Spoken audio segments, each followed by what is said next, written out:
lancar santurin boom boom boom. Phang hir hau pathum te te in an kal phang hir hau pathum te te in an kal phang hir hau pathum te te in pakhat thing kunga alo na an va in lei noya chuan an lu bot lancar santurin boom boom boom.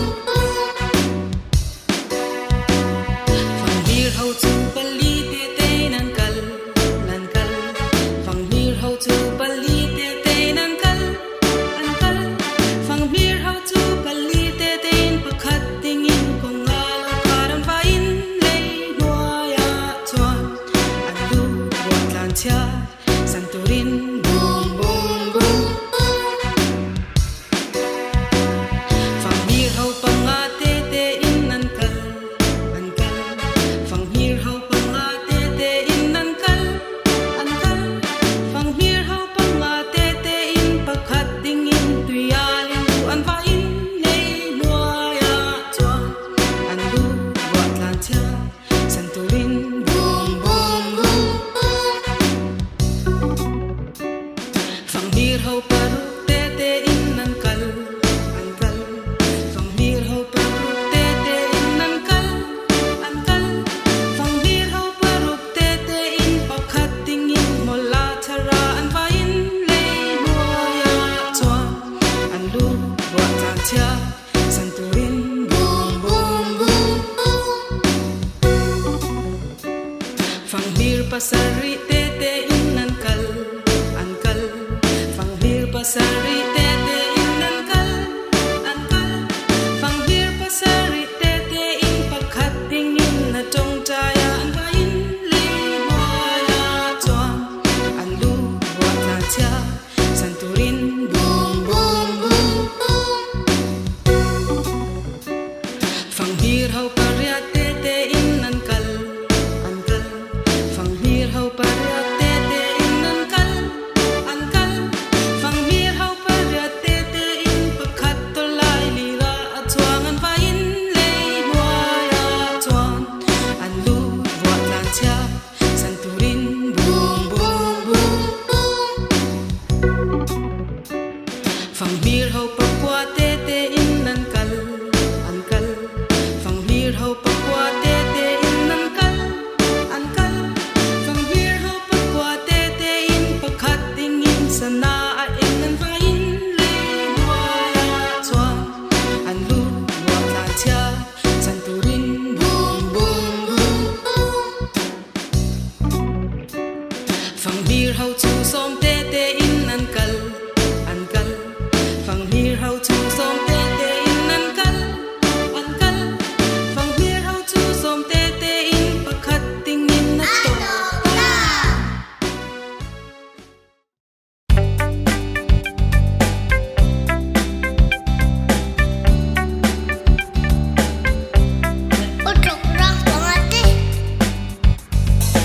Ucok rang pangate, thing tung rang ak chuin, ran nung tui tak tak an eya.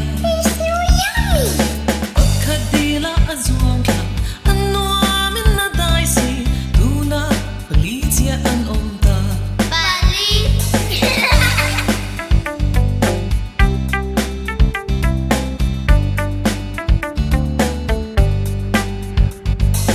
Ucok rang palite, thing tung rang ak chuin, ran nung tui tak tak an eya. Pakadila azuang kang, an nuamin na daisi, tuna patum siya an omta.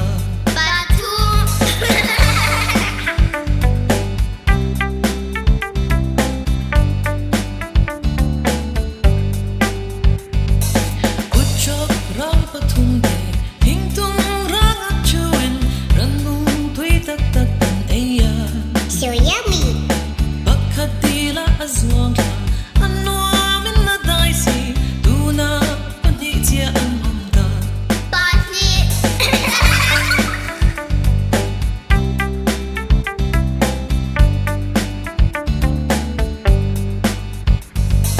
Ucok rang panite, thing tung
lên mai lo chuan in ti vek ro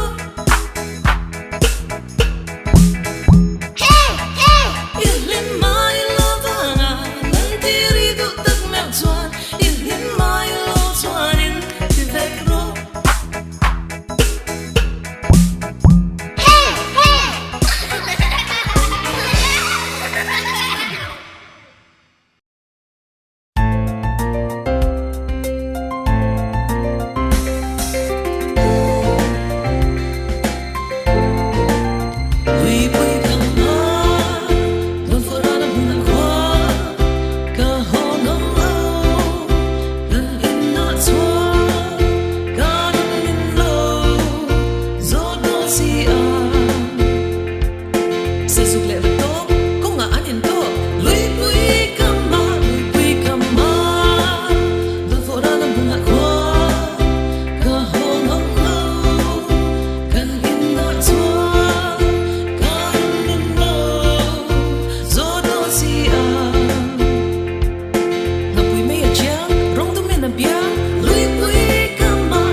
Chan dam tu ni lengin ka kya nga reng langin swala ka min hum foro thu tak soi min zir ro ting lung chang ni min pela thi na chi bai thleng huna isu ke mi lang che hming ka phak phong e amen.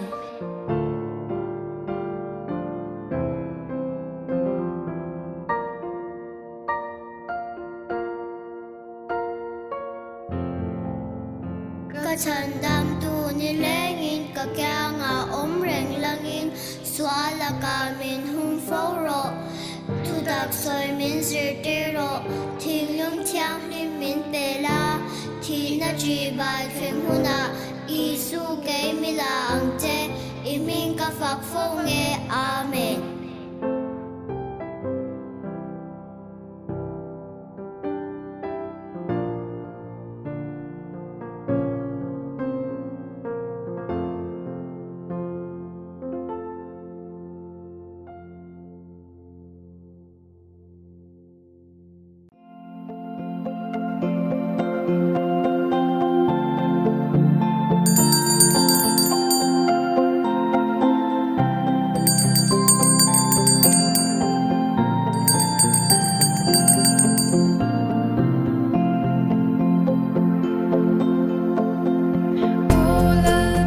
To